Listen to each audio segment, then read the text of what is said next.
इस विषय पे पहले पंजाबी में मैं अपने विचार साझा कर चुका हूँ। फिर भी जो पंजाबी नहीं जानते लेकिन हिंदी जानते हैं, उनके साथ संक्षेप में मैं अपने विचार साझा करना चाहूँगा। मैंने इंटरनेट पे ये मैसेज पढ़ा, किसी की पोस्ट थी कि किसी माँ बाप ने अपनी बेटी से पूछा कि बता तुझे कैसा भाई चाहिए। तो बेटी ने कहा मुझे रावण जैसा भाई चाहिए। तो हैरान होकर माँ बाप ने अपनी बेटी से कहा तुझे रावण जैसा भाई क्यों चाहिए? तो बेटी ने कहा मुझे रावण जैसा भाई इसलिए चाहिए क्योंकि रावण ने अपनी बहन की बेइज्जती का बदला लिया था।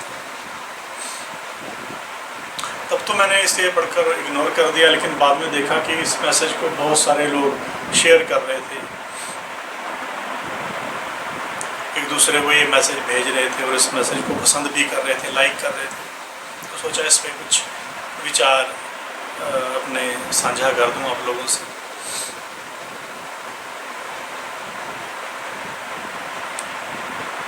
गुरु ग्रंथ साहब में रावण का जिक्र कई जगह पे आया है, जैसे सर्व स्वयं की लंका होती रावण से अधिक आई, कहा भयो दर बांधे हाथी किनमें भई कराई। लंका का राजा था रावण।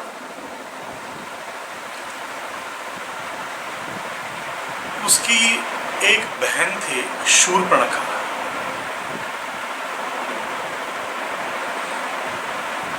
जब श्री रामचंद्र अपने भाई लक्ष्मण जी और अपनी पत्नी सीता जी के साथ वनवास को गए, तो वनवास के आखिरी दिनों में लगभग 1 साल जब रह गया था, तो वो जंगल में ऐसी जगह पे रह रहे थे जिसको जनस्थान कहते थे।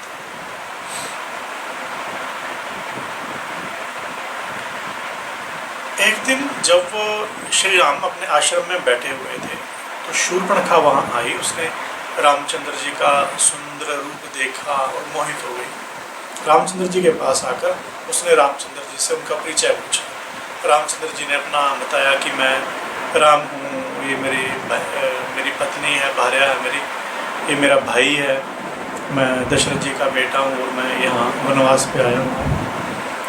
फिर रामचंद्र जी ने पूछा कि तुम कौन हो? तो शूर्पणखा ने अपना सारा विवरण दिया कि मैं शूर्पणखा हूँ, मैं रावण की बहन हूँ। फिर उसने सीता जी के बारे में बुरा भला कहा कि ये कुरूप है, तुम मुझसे शादी कर लो, मुझे अपनी पत्नी के रूप में कबूल कर। रामचंद्र जी ने इनकार कर दिया और लक्ष्मण जी के पास भेज दिया। शादी का प्रस्ताव लक्ष्मण जी के आगे भी रखा शूर्पणखा, लक्ष्मण जी ने भी इनकार कर दिया। फिर वो वापस रामचंद्र जी के पास आई और कहने लगी कि मैं सीता को भी खा जाऊंगी, लक्ष्मण को भी खा जाऊंगी, फिर मैं तुमसे शादी कर लूंगी। ये कहकर उसने सीता जी पे जानलेवा हमला किया। जब सीता जी पे जानलेवा हमला हुआ तो लक्ष्मण जी ने फौरन तलवार निकाली और उसके कान और उसका नाक काट दिया। नाक और कान काटे जाने के बाद शूर्पणखा वहाँ से भाग गई और खर के पास जाके अपना सारा वृतांत बताया। खर उसका भाई लगता था, रिश्ते में मौसी का लड़का था। खर ने जब यह सुना कि शूर्पणखा के कान और नाक काट दिए गए, उसने 14 राक्षसों को भेजा रामचंद्र जी पे हमला करने के लिए। रामचंद्र जी के पास वो 14 गए राक्षस, वहाँ युद्ध हुआ और वो 14 के 14 मारे गए। शूर्पणखा ने देखा कि ये 14 के 14 राक्षस मारे गए, वो फिर खर के पास गई। क्रोध में भरकर खर ने दूषण को भी अपने साथ लिया जो उसका भाई था, और 14,000 सैनिकों के साथ रामचंद्र जी पे हमला किया। फिर युद्ध हुआ, दूषण भी मारा गया, त्रिशिरा भी मारा गया, खर भी मारा गया, सारी सेना भी मारी गई। उन राक्षसों में से एक था अकम्पन, जो अपनी जान बचाकर वहां से भागा और लंका में रावण के पास पहुंच गया। रावण को उसने जाकर बताया कि जनस्थान में रामचंद्र जी आए हुए हैं, उनके साथ युद्ध में खरदूषण मारे गए हैं, उनके साथ उसकी सेना भी मारी गई। रावण को यह सुनकर क्रोध आया, उसने बड़े गर्व में अभिमान भरे बोल वहां पे बोले। रामायण में उसका जिक्र आता है पूरे विस्तार के साथ। मैं यहाँ पे विस्तार पे नहीं जा रहा, मैं संक्षेप में बता रहा हूँ। ज़्यादा देखना हो तो वाल्मीकि रामायण, उसमें ये कथा पूरे विस्तार से दी गई हुई है।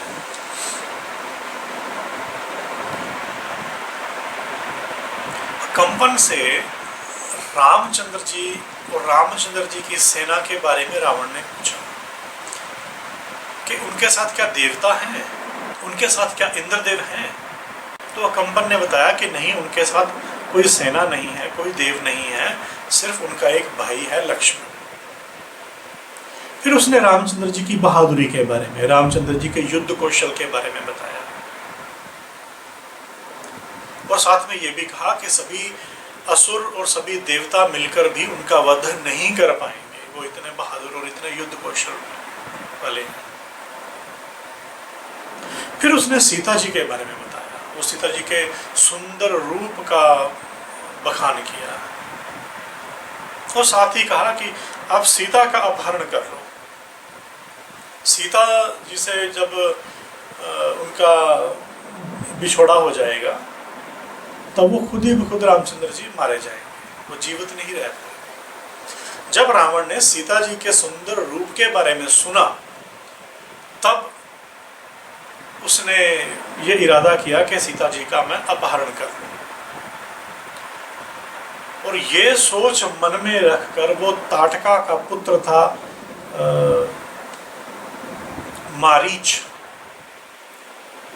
मारीच के पास रावण गया। तब तक रावण को ये नहीं पता था कि खरदूषण का जो युद्ध हुआ रामचंद्र जी के साथ वो शूर्पणखा की वजह से हुआ। रावण को तब तक नहीं पता था, रावण को तब तक नहीं पता था कि शूर्पणखा के नाक और कान काट दिए गए। कंपन ने इतना बताया कि खर और दूषण मारे गए हैं सेना के साथ। जब मारीच के पास रावण पहुंचता है तो मारीच को वो कहता है यही कि खर और दूषण मारे गए हैं रामचंद्र जी के हाथों, उसका बदला लेने के लिए मैंने सीता का अपहरण करना है। मारीच को भी शूर्पणखा की कोई बात रावण ने नहीं बताई, क्योंकि रावण को तब तक कोई बात पता ही नहीं थी शूर्पणखा के बारे में। मारीच ने रावण को समझाया कि ये अच्छी बात नहीं है, स्त्री का अपहरण करना अच्छी बात नहीं है। मारीच के समझाने से रावण वापस लंका में चला गया। तब शूर्पणखा चीखती चिल्लाती रोती बिलखती अपने भाई रावण के दरबार में गई और रावण को बहुत बुरा भला कहा कि तुझे पता ही नहीं है कि तुम्हारे राज्य में क्या हो रहा है, तुम बुद्धिहीन हो।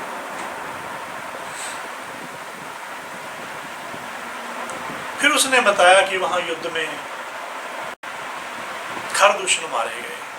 क्यों मारे गए उसकी वजह बताती है और सीता जी के रूप का बहुत विस्तार से वर्णन करती है कि वो बहुत सुंदर है।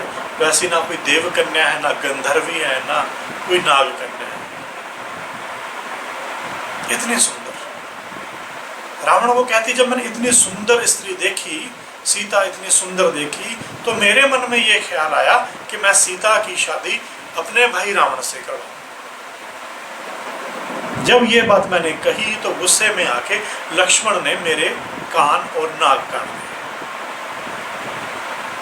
शूर्पणखा ने रावण को ये नहीं कहा कि मैं रामचंद्र जी के पास शादी का प्रस्ताव लेकर गई थी, या मैं लक्ष्मण जी के पास शादी का प्रस्ताव लेकर गई। फिर वो रामचंद्र जी की बहादुरी के बारे में बताती है कि वो बहुत बहादुर है, युद्ध कौशल। वो कब धनुष खींचते हैं, कब उसमें बाण रखते हैं, कब बाण चलाते हैं, मैं देख नहीं पाती थी। शूर्पणखा ने ये बात रावण को बताई। रावण ने इन बातों पर विचार किया कि सीता का सुंदर रूप अकंपन ने भी उसको बताया था पहले, अब मेरी बहन भी बता रही है, शूर्पणखा भी बता रही है। पहले अकंपन ने सीता के सुंदर रूप की बात की, अब शूर्पणखा ने सुंदर रूप की बात की। तब रावण मन में यह विचार पक्का कर लेता है कि मैं सीता का अपहरण करूंगा। सीता का अपहरण वो अपनी बहन की बेइज्जती का बदला लेने के लिए नहीं, इसलिए करना चाहता है कि वो सीता से शादी करना चाहता है। वो फिर ताड़का के पुत्र मारीच के पास जाता है, उसको धमका कर अपने साथ काम करने के लिए राजी कर लेता है। और जैसे हम जानते हैं कि वो फिर मारीच सोने का मृग बनकर, सोने का हिरण बनकर सीता जी के आगे से निकला। सीता जी के मन में इच्छा पैदा हुई कि मैं ये सोने का मृग हासिल करूं। वो रामचंद्र जी को भेजती है उस मृग को पकड़ कर लाने के लिए। रामचंद्र जी जंगल में उस मृग को पकड़ने के लिए चले जाते हैं। आगे जाकर वो मारीच जो सोने का मृग बना हुआ था, उसने रामचंद्र जी के आवाज में लक्ष्मण को पुकारा। सीता जी के कहने पर लक्ष्मण जी जंगल में रामचंद्र जी की मदद के लिए गए। पीछे से रावण वेश बदल कर आया और सीता जी का अपहरण करके ले गया। ये कथा है। लेकिन रावण ने सिर्फ सीता जी का ही अपहरण नहीं किया। रावण ने पुंजक स्थला का बलात्कार किया था। रावण ने वेदवती का बलात्कार किया था। रंभा नलकूबर से मिलने जा रही थी जब रावण ने उसका हाथ पकड़कर उसको रोक लिया और उसके सुंदर रूप की बहुत तारीफ की। तब रंभा ने कहा कि आप मेरे पिता जैसे हो, पिता तुल्य हो, मैं आपकी पुत्र वधू लगती हूँ। रावण के पूछने से उसने बताया कि आपका भाई है कुबेर, कुबेर का बेटा है नलकूबर, मैं नलकूबर से प्रेम करती हूँ, मैं नलकूबर को मिलने जा रही हूँ, इसलिए मैं आपकी पुत्र वधू लगती हूँ। इतना सुनकर भी रावण ने रंभा का बलात्कार किया। देवताओं की, ऋषियों की, असुरों की स्त्रियों को, कन्याओं को रावण हर के ले आता था, अपहरण करके ले आता था। यहां तक कि जब युद्ध में रावण मर गया, उसकी लाश युद्ध भूमि में पड़ी हुई थी, तो और औरतों के साथ रावण की पत्नी मंदोदरी जब विलाप करने आई, मंदोदरी ने भी यही कहा कि आप स्त्रियों का अपहरण कर लाते थे। यानी सारा विश्व जानता था कि वो रावण बलात्कारी है, सारा विश्व जानता था कि वो कन्याओं का अपहरण कर लेता है।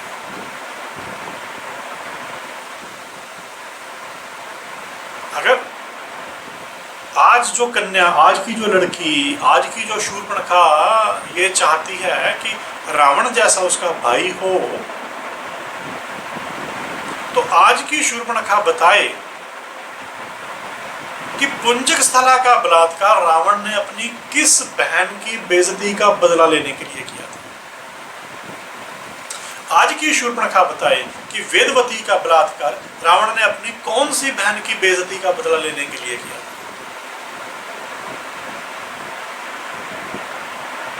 रंभा का बलात्कार रावण ने अपनी कौन सी बहन की बेइज्जती का बदला लेने के लिए किया था।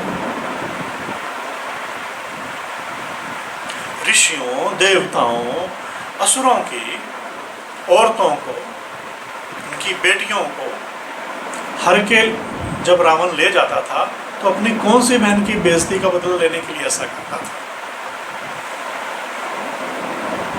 और अपनी बहन की बेइज्जती का बदला किसी निरपराध औरत से बलात्कार करके, किसी निरपराध औरत का अपहरण करके कैसे लिया जा सकता है। यही बस नहीं, जब शूर्पणखा रामचंद्र जी के पास शादी का प्रस्ताव लेकर गई, तब वो कोई कुंवारी कन्या नहीं थी, वो विधवा थी।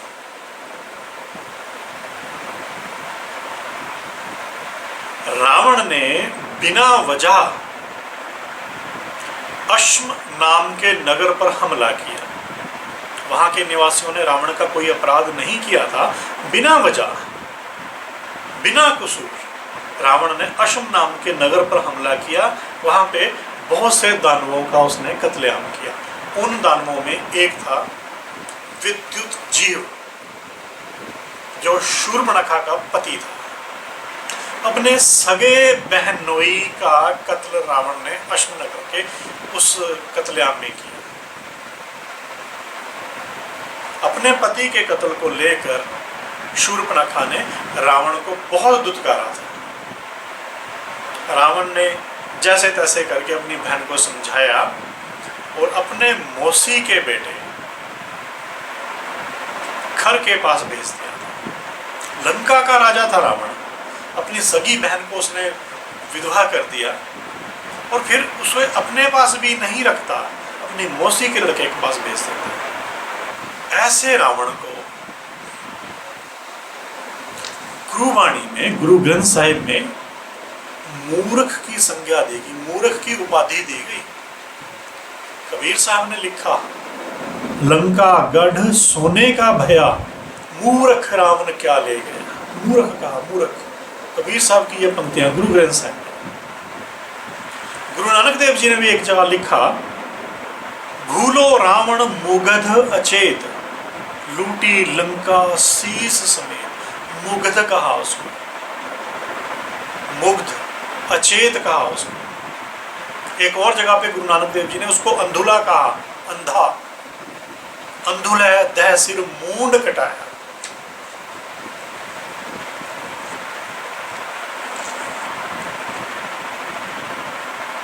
ऐसा रावण जिसने पुंजक स्थला का बलात्कार किया, ऐसा रावण जिसने वेदवती का बलात्कार किया, ऐसा रावण जिसने रंभा का बलात्कार किया, जिसने अनेकों स्त्रियों का अपहरण किया, ऐसा रावण जिसको गुरुवाणी में मुग्ध कहा, अंधा कहा, मूर्ख कहा, आज की शूर्पणखा ऐसे रावण जैसा भाई चाहती है।